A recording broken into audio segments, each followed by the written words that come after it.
What's up, Young Pool? Thank you for joining me for another edition of our Remondays. Today we are starting a multi-part series all about liposomes.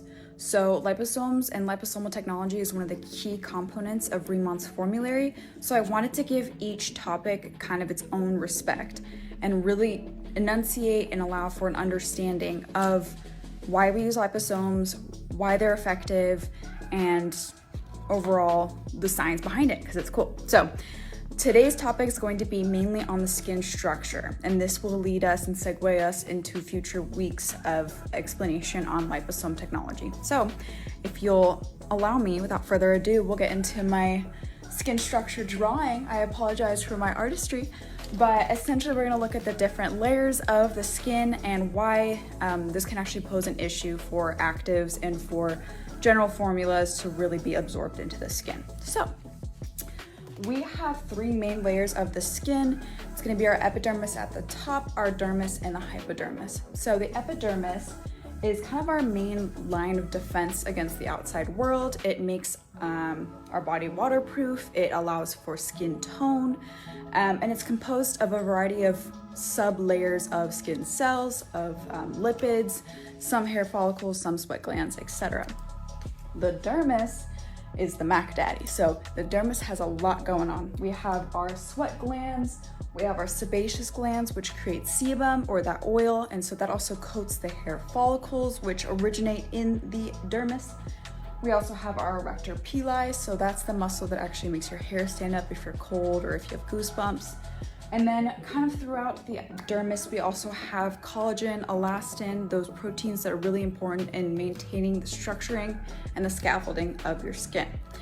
And then finally we get to the bottom, there's the hypodermis. So this is gonna have veins, arteries, and then adipocytes. Adipocytes, also known as fat cells, are going to kind of maintain a little bit of insulation for your body and then also create kind of a structuring of your skin from the bottom. And so, you know, the top kind of reflects the way it's bumpy at the bottom, whatever. So really we want to focus right now on the epidermis. And so as I had mentioned, the epidermis is subdivided into 5 different skin cell layers. And so what's really important for us right now is the stratum corneum, or the top layer, and the stratum basale, or the bottom layer. So stratum basale, you know, base, just try to think of it as the base layer. At the stratum basale, that's where we essentially have mitosis occurring, or when essentially a mother cell creates 2 daughter cells.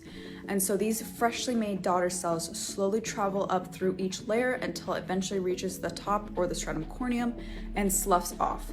This removal or sloughing off is known as desquamation. So essentially, as it's traveling up the different layers, it's losing hydration, it's kind of losing its round shape and kind of shriveling up a little bit, and then eventually it flakes off. So this is traditionally known as the skin cycle. I'm simplifying it, but that's the most basic form of it.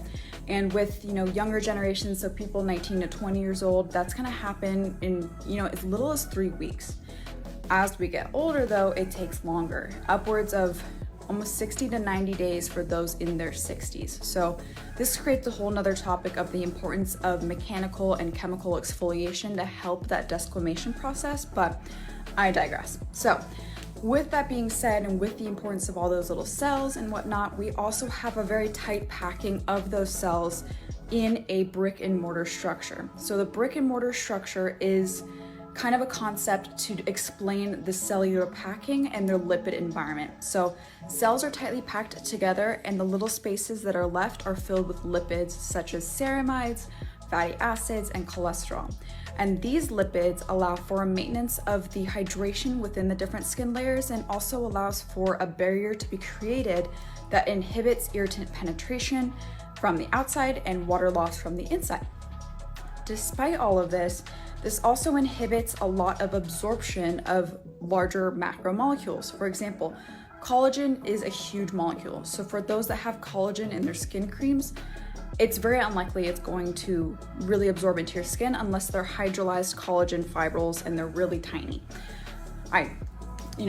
I digress, but anyways, so that being said, not only are we not getting the full benefit of active ingredients if they can't absorb into the skin, but we're also not targeting the appropriate areas. So As I might have mentioned, one of the key cells within the epidermis are melanocytes. So melanocytes create melanin or pigment, and in melanogenesis conditions, it can overproduce melanin. So that's going to lead to hyperpigmentation, general dark spots, acne kind of scars or dark spots and things of that nature. So we need to be able to reach those melanocytes, but they're all the way in the stratum basale. So you need proper absorption of formulas to reach the melanocytes to treat a specific form of melanogenesis.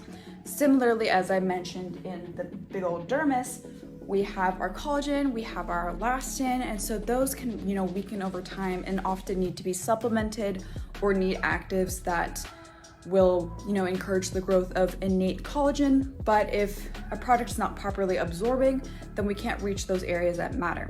So how do we reach the areas that matter? Liposomes. On that note, we are finished for today. Next week, we're going to go into liposomal structure, how they're made, and then how they are able to better absorb into the skin and deliver active ingredients. And so I am so excited to see you guys next week. For now, bye-bye.